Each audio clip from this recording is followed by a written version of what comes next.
Yes, father confirm. It's your boy Foxy P in the building. I like your boy. The chopper of Yam and the fryer of plantain. Yes, 1995, 1999 Gidigbo champion. First Igbo governor of Lagos State. Baba say yes, he can say yes, we fit. Yes, father confirm. Yes, father confirm. It's your top Foxy P in the building. I like your boy chopper of Yam and the fryer of plantain. Recording live from our studio right here in Baltimore, Maryland. I'm not in the usual studio. I'm inside the basement. Confirm. I had to come down here because my parents are in the guest room upstairs and they sleep right beside the room that I converted into my studio. So because of that, I said, no, I will not take because of the fact that my parents are sleeping and say I will not record. I have to come down to the studio. So this is going to be happening, ladies and gentlemen, boys and girls. As we're on this whole daily thing, it's going to be happening from time to time where I have to move around and record from other kind of places. But I want you to bear with me because it's not about where I am. It's about what I'm saying. Confirm.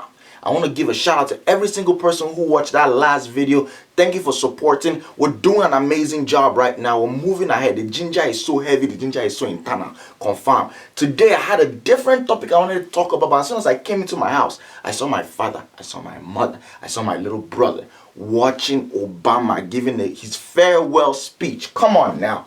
The first thing that came to me was, when was the last time you stopped and listened to a speech being given by a president that was leaving office? I don't even remember if George Bush gave a speech.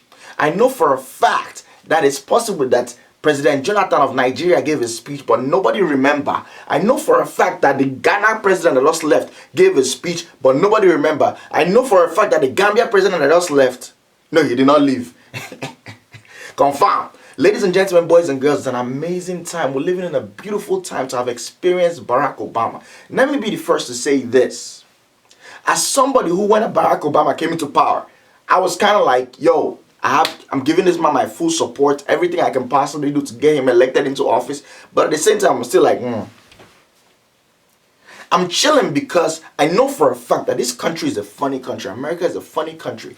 They push their president. They say, oh, he's the leader of the free world. He's the leader of America. Over 370 million people. He's the leader of one of the biggest countries in the world. He's the leader of the first world nation. Bam, bam, bam, bam, bam. By the end of the day, this is a country that has a president that has the least amount of power across the board. You cannot compare his power to what they have in Russia. You cannot compare his power to what they have in China, and you definitely cannot compare his power to what the African nations, even the smallest countries in Africa, Equatorial Guinea, where the president came out and said, look, people are stealing money from the government account. So you know what we're going to do? All the revenue that's coming from oil, which is giving them 97% of their revenue, is going to be going into my own personal bank account. And he set up a bank account in his country and set up one in US. And he's siphoning all the money in there. And the rest of the people in the country are like, that's true. Thank you, God, for this kind of man that's so smart to make sure that at least now we know there's one person that's going to be watching this. Because there's no how that I can put money inside my account and somebody can come and thief it.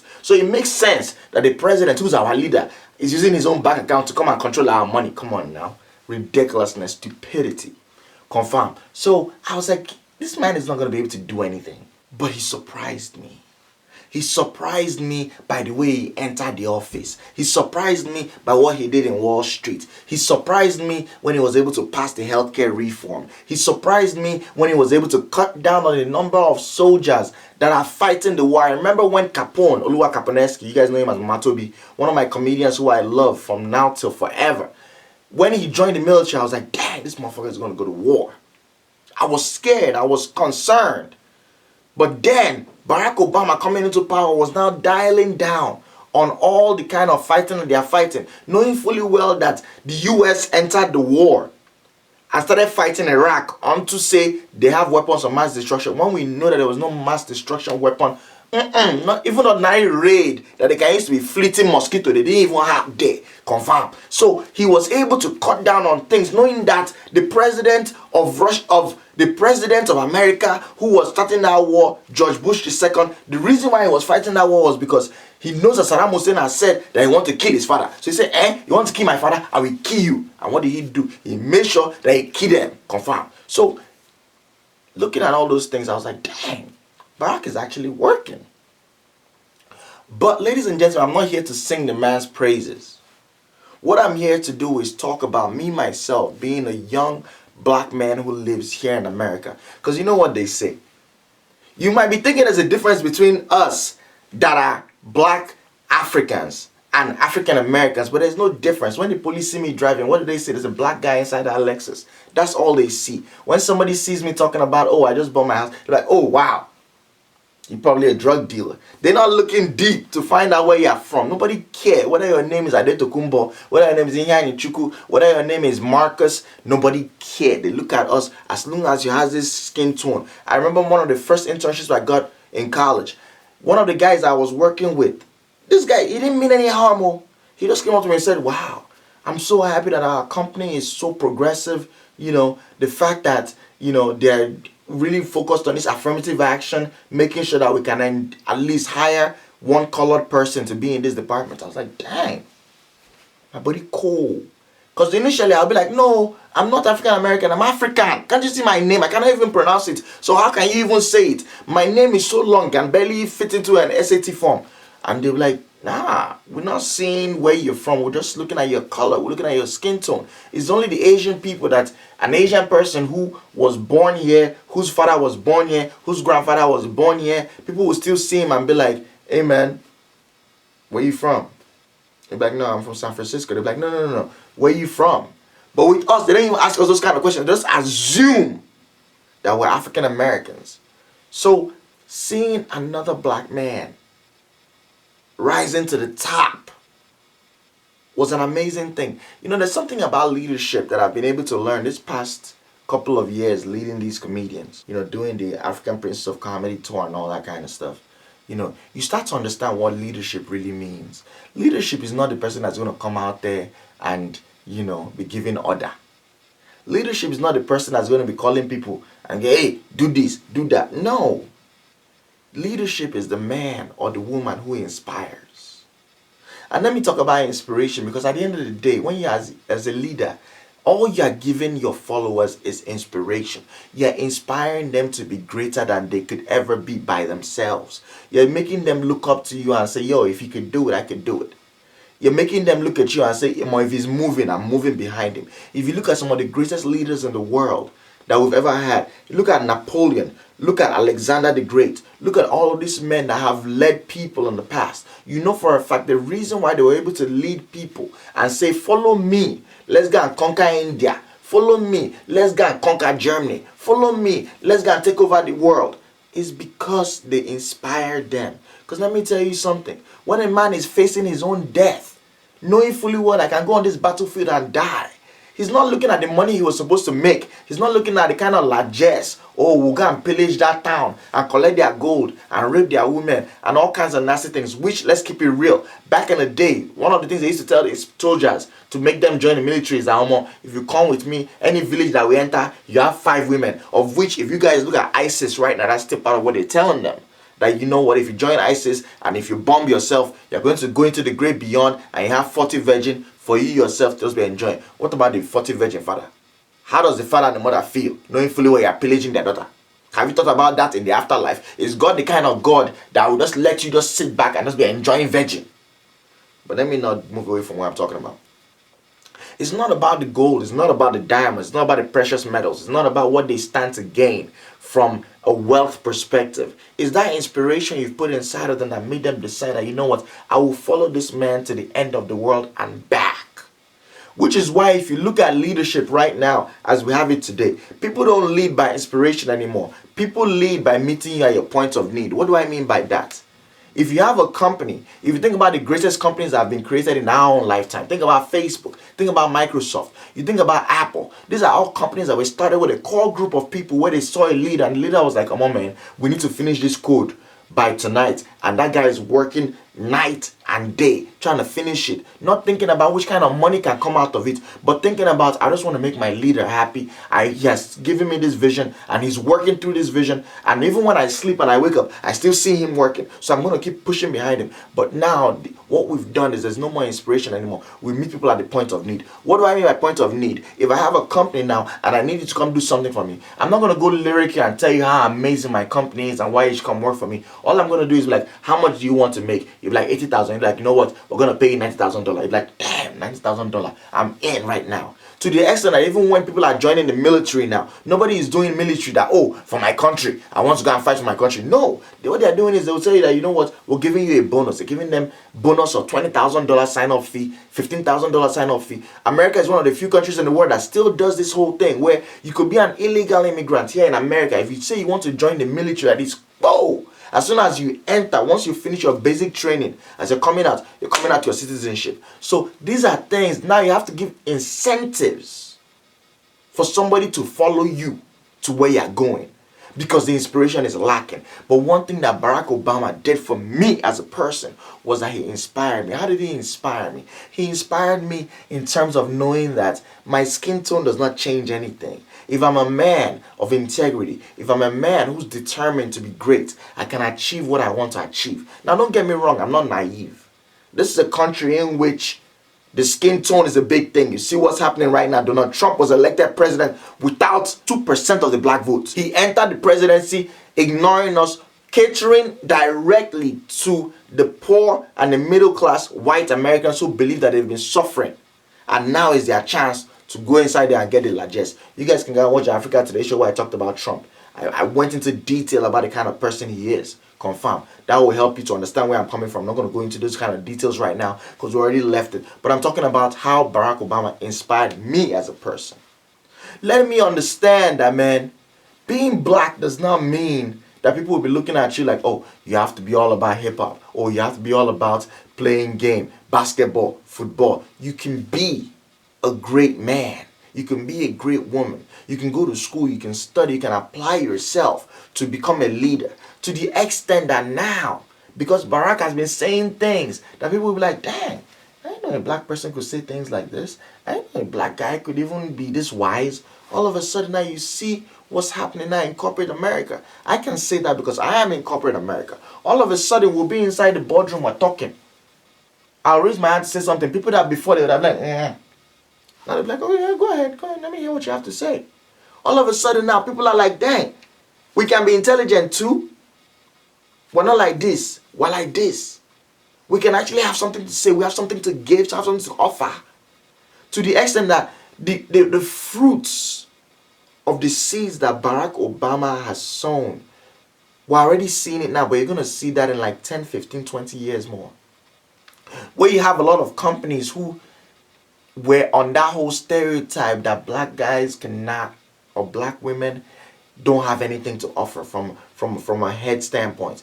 Think about the NFL, for instance. It's just recently now that they started having a lot of black coaches that were coaching the NFL teams, or black quarterbacks. The idea was like, yeah, you can have a black guy as a running back who will catch the ball and run, or you can have him as one of the guys that will be blocking in the offensive line or defensive line. But you can't have a black quarterback because blacks can't think. They can run fast, but they cannot think. It's that slave master mindset, of which the black guys are better off being there in the field, farming the cotton. But you can't really have them in the background of being the overlord of everything that's going on, because they don't even know how to plan it. So what you have to do is go and bring a white guy who will now be the overseer of the black slaves. That's that slave house mentality. But all of a sudden now you see a lot of companies hiring people of color into positions of management. I'm not just talking about supervisor positions or management positions. I'm talking about like to the top echelons, vice president, senior vice president, president. You've seen this thing happen where men, women of color are now rising to places that before it was unimaginable for them to be able to do this. We're talking about the color barrier. I'll tell you guys right now, if you think that America has moved forward in terms of racism, you have to come into corporate America to come and see what we're talking about. If anybody that's here, that's watching this video right now, if you work in corporate America, where you work in a job, a white collar job, I want you to leave a comment to let other people read it and understand what we go through working in corporate America. I've had times at my job where I just went to go get coffee on my same floor, but I went to the executive section and I'm getting coffee and somebody came up to me and said, oh no, you're not allowed to be here. I said, excuse me, I don't know, why not? Like, oh no, you can't be on this floor. And I'm like, excuse me, why? Oh yeah, the coffee here is only for people on this floor. But no, I work on this floor.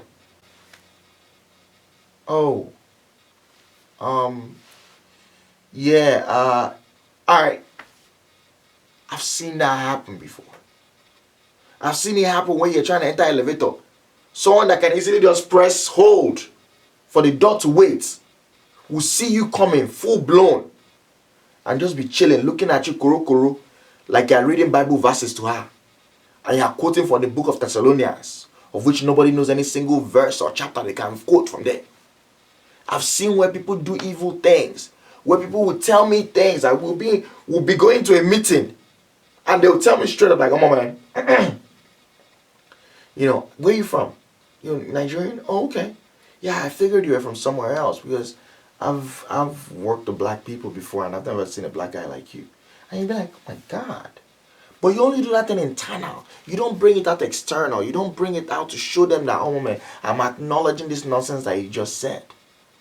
So I want anybody that works in corporate America, I want you to leave that comment so people that are watching this video can also read the comments too. That's something that I do. Any single article that I read, to the extent that now, I don't even go on websites where they have articles where they don't have comments. Because I feel like those comments are very deep. They're very incisive. You can learn things from the comments. It's almost like being in a class where after the teacher finished teaching, teacher now says, "Okay, discussion group, you put tell me what you feel about this lesson." And you now learn secondhand what you just learned from the teacher. It's a beautiful thing. So I don't want you to guys to miss this opportunity. Write the comments right there. Tell me how Barack Obama's legacy has changed your own life or what you've seen. And it's so interesting to me how looking at Barack, looking at Michelle, oh my goodness, that's another thing I learned too from looking at that man. The way he cherishes his wife, the way he looks at her, the way he uplifts her so high. Do you understand that, ladies and gentlemen, there is nothing as endangered in America as the black woman? Think about them, their skin. First, they told you that your skin was nasty, it was gross, it was nonsense. All of a sudden now we're looking at the tanning industry is a $4.5 billion industry, of which it means that white women are going and laying down under artificial sunlight to be able to make themselves darker to look like you. Look at your hair. They said it was nappy. All of a sudden now everybody is going there trying to get some twists in their hair, trying to get some waves in their hair, trying to do all kinds of beautiful things to their hair. You'll be seeing them going to all these Senegalese braider. They'll be braiding their hair, they'll snatch up their edges. Come out there looking like that animal that was that come out there looking like an animal that escaped from zoo. Or is it your beautiful bodies? Sexy, thick, shapely, looking like Mother Earth, because that's how women were supposed to look. To the extent that it wasn't until Barack Obama was about to leave office that Michelle went to go and snap that picture where she just posed on the window. She didn't even toot anything up. She just stayed normal. But if you see as her defense was jumping up and down, I said, "Hey, Michelle, I did not even know that you had this kind of defense behind you. How?" She looked like she had a bright future behind her. I said, damn. Because if you want to understand body image issues, talk to a black woman. They will be the first to tell you what they go through.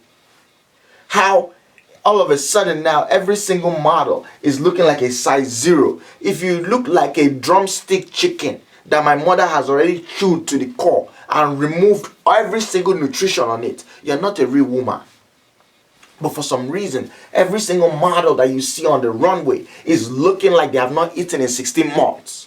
So when you come out, you have body issues. You be touching yourself like, "Oh my God, how can I lose this fat that's here?" Forgetting that that fat that's there is a fat deposit that's there for your shape. You were built differently. You were built to last. Winter is not supposed to kill you. Hunger is not supposed to kill you. Poverty is not supposed to kill you. You are built to last. Come on now. Making them feel all kinds of ways. These days our women cannot go anywhere without wearing body shaper. You be seeing them, they wear that body shaper, tie themselves like this, looking at people that are going to war. You be trying to hug a fine beautiful girl in the club. "Hey baby, how you been?" You be touching her like this. You be like, "I do work for FBI. What's going on with all this kind of body hug and all this kind of bulletproof on your body? Are they going to shoot in this club? Why are you so tight around you? Your intestine is rubbing against your small intestine. Your small intestine is touching your liver. Liver is touching your kidney. Organs that don't even supposed to know themselves are now becoming roommates Because you're tightening yourself, because you want to constrict yourself to look a certain way. Forgetting that our mothers back home, what did they do? They invented outfits that moved with their body.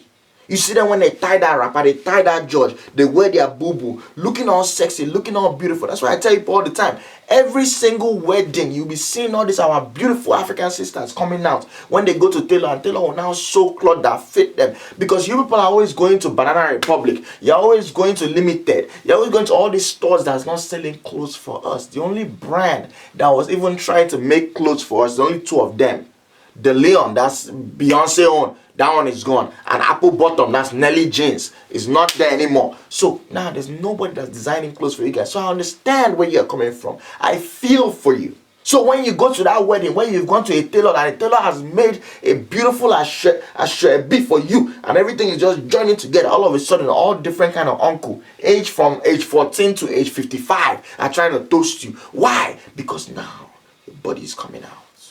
You don't have to put yourself in any kind of situation where you have to worry about what do I look like, how do I look, how do I feel. You look beautiful. So Michelle Obama coming out and showing that body, I was like, dang, Michelle. But I understand where she's coming from, why she's been hiding it for so long. Because if you look into Victorian or Elizabethan British rule, that was a time when even women had big breasts. They have to now tie their breasts. That's why this corset people are wearing now is nothing. They used to wear corsets that's made of bone. If you understand what bone is, bone does not move. Bone has no give. They used to tie themselves to make themselves look skinny. Because at that point in time, it was considered base. It was considered that you were of a lower economic class if you had big boobs or a big butt. And that's the same thing that happens till today. Till Kim Kardashian came out. And all of a sudden everybody's like, oh, it's so beautiful to be thick. Get the fuck out of here with that nonsense. Our African mothers have been having that kind of body since the beginning of time. Don't even come close to me with that bullshit. These women have been going through a lot of judgment. Look at Serena Williams now. Judgment, judgment, judgment. Oh, she looks like a monkey. She looks like a chimpanzee. She looks like this. She looks like that. All of a sudden, now she find a white man that love her for who she is, and now she's happy. And now people want to come on, get away! If I give you elbow in your throat, you idiot, I'm not here. God punish you, vagabond bastard. So it's a beautiful thing what Barack Obama has done, and it just made me so happy. It made me feel so good, and the inspiration that he has given us that we can love our women. The way he looks at his wife, the way his wife looks at him, look at his daughters, look at how grown they are, look at how beautiful they are. You can see that they were raised with love under a microscope. Nobody ever came out and said Barack Obama slept with any intern. Nobody ever came out and said he collected any bribe. Nobody came out and said that, oh, he was looking at any kind of woman, any kind of way. Of which there was a time when him and Sarkozy, they were hanging out and then people won't get yash. I'll put up that picture right there. Yes, it happened, but that's what boys do. And of which he has to understand that Sarkozy is a different kind of dude. He's a French guy. French people are different people. I'm telling you this because I've been to France. Where the way they live is a different kind of way. A man will have a wife and they have a mistress. And the mistress and the wife will know themselves. When it's burial time, they will hold each other and they're marching down to go and bury the husband. And the other one are crying. As the wife is crying with her handkerchief, she'll give the mistress a handkerchief. This one is not Chai Chico. This is an official. If you think I'm lying, Charles de Gaulle, the person that they named that Paris airport after, recently they just released the letters that he wrote to his lover. He had a mistress for over 45 years that his wife knew about. He used to write a love letter. Sometimes when he's writing a love letter and the biro finish and he do like this, you know how we used to do Elegaza biro. He do like this. He's trying to write more. The thing is not working. His wife will give him biro. He will top it and finish the letter and send it to his mistress. So they are a different breed. So the president of France can be looking at woman yash, but Barack Obama was not like, oh, she good, she nice. That's the only time anybody can say anything about Barack Obama looking at woman yash. Confirm. Of which I don't blame him because Hillary is nothing to look at. I won't lie. But it was so beautiful just seeing the man coming out there and giving his speech and seeing how people were responding, you know, and seeing the way he has inspired us. It's so beautiful. And what made me so happy, about 2 weeks ago, I saw a picture where they compared him when he first came into office in 2008 and then 2016. And you could see how his face has emaciated. You could see how he had aged. In 8 years, nobody is supposed to age that much. Especially when you're living in the White House where life is good. Where you have multiple chefs. You guys you know what you have to do? Go and watch the movie The Butler. If you watch the movie The Butler, you understand the level of care that is given to the president and the first family. You start to understand the kind of food that they eat, the way they take care of them. He doesn't have to open door for himself. He doesn't have to stress about anything. His agenda, people are telling him. You now start to see the stress lines, the wrinkles, worrying about things. Then you now look at what he has accomplished. Killed Osama bin Laden. He resurrected the stock market. I remember when the stock market hit 8,000. I remember because I had stocks. I think I bought Goldman Sachs for $42 a share. Gotta look at what it's selling for now. Confirm. If I didn't buy those stocks at that time, I think I did that trade around like 2008. I wouldn't have been able to buy this house in 2009. These are things that I remember. I remember when they sent us the check. If you're a taxpayer in America, because of the recession, they sent $300 check to every single person. It's not because they're saying that we're suffering or no. It was more like go and buy things, go and invigorate the markets, go out there. I remember when they were doing the first home owner. If you're a first home owner, you can get an FHA loan, which is a Federal Housing Authority. You get a first home owner loan by putting 5% down. So if you're buying a house for $300,000, you put in only 5% down. This is a country in which usually you have to put 20% down.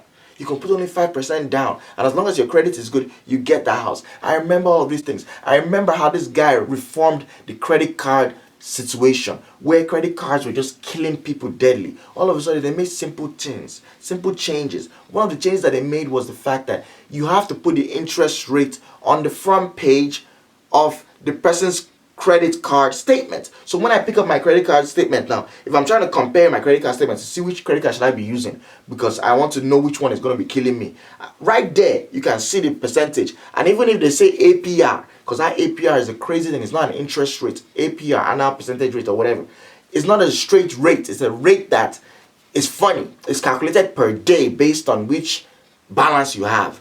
It's not a definite interest the way you say, oh, I've borrowed $1,000 and the interest is 5%, so I'm going to pay you this $50 every month. No, you don't even know how to calculate that whole thing. But they made it there that, look, if you are paying the minimum every single month, it's going to take you 17 years to pay this thing off. So make sure you're going to pay this amount to be paid off in 3 years. He put it right there. That was one of the things he changed. He did a healthcare reform, which is absolutely amazing, where now people can go and get insurance even if they don't have jobs. It's a beautiful thing because Medicaid has already failed us. He did all kinds of amazing things. He even did one thing where people who have been here illegally, maybe you came to America before you were 18 and you've been here for a while. These are children that we look at them. When we see them in pictures, we're like, oh, that's an American boy, not knowing that this person doesn't have paper. He gave them that, I forget what it was called, forgiveness or whatever, where they can go and collect their green card. I know at least 6 people that were able to go and collect their green card and they had their paper. These are children that went to school here. I'm talking about from elementary school. They carried them and come to America. They didn't really have paper and they were able to get into the whole system. He did that. All kinds of things. He bailed out Ford, bailed out GM, bailed out some banks that they said too big to fail. Did amazing things to reinvigorate the economy. I remember stock market was 8,000. Now it's almost like 20-something thousand. Imagine that. This is something that I saw in my own lifetime. Nobody told me this. I was a young adult. I could see it myself. I remember when people were coming out of school, they couldn't find jobs. Unemployment rate was ridiculously high. All of a sudden now, unemployment rate is less than 5%. This man did great things, but what else did he do? He inspired us, which is more than we can say for any of our African leaders. Which African leader is truly inspiring people, making people look up to them? Because when it comes to leadership, leadership is not about just making decisions and just telling people what to do. It's about inspiring those behind you. That's why you say role model. That's why you say somebody I look up to. So Barack Obama, I appreciate you so much for inspiring us. And I'm so happy that you were not able to run for a 3rd term. Because the way they stressed you, they might have even tried to kill you this last term. So I'm happy that you're only in your 50s. Mere 50s, early 50s. And you and your wife are still looking so good. So now, guess what? As your 2 daughters are about to enter into college now to go and enjoy life, you can just sit back and eating your own kwabi, drinking your pepper soup, sipping on your gouda, Michelle coming massaging your back, entering inside all those cavities, all those places that she was not able to touch before because you had Secret Service standing in front of the room. If she's climbing, you're too aggressive. And you're like, hey. I'm breaking through the door and say, Michelle, hands up. All of a sudden, now you have your own space. You get to do what you want to do. And you deserve to do that. Because you're an amazing man. And I'm so happy now because before, a lot of Americans, white America, racist America, they were kept saying that, oh, he's not our president. Black people were like, oh, he's not doing enough for us. But guess what now? He's no longer the president. So now he can come and serve us. He can come and continue to inspire us. Come and point us in the right direction. It's such a beautiful thing and I'm so happy. Ladies and gentlemen, make sure you share this video with your friends and well-wishers. Even people you hate. You know what? I'm not your ex-girlfriend. Send her this video. And also, follow me on Snapchat, Comedian Foxy P. Follow me on Twitter, The Fox Himself. Follow me on Instagram, The Fox Himself. And make sure you subscribe to this video. We're doing amazing things. That our scholarship that we're going to do, I'm still formulating everything. So don't even worry about it. By next week, Monday, I'm going to announce how we're going to do that scholarship. But I want you guys to start preparing yourself. It's such a beautiful time. If you enjoyed this video, make sure you hit the like button. And make sure you leave a comment. As we talk whenever we end this show. Anything we know that in a Votron. And also, the ginger is in Tana. Confirm.